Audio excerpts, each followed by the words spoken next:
శ్రీ వెంకటేశ్వర వజ్రకవచం. నా మార్కండేయ ఉవాచ. నారాయణం పరబ్రహ్మ సర్వకారణకారణం ప్రపద్యే వెంకటేశాఖ్యం తదేవ కవచం మమ.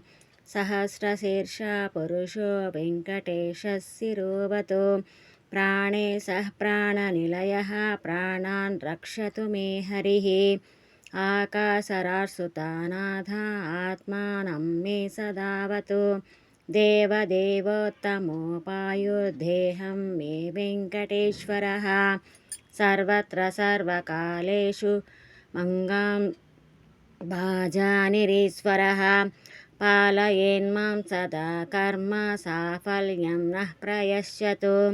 య ఏతద్వజ్రకవచమభేద్యం వెంకటేశితుః సాయం ప్రాతః పఠేన్నిత్యం మృత్యుం తరతి నిర్భయः.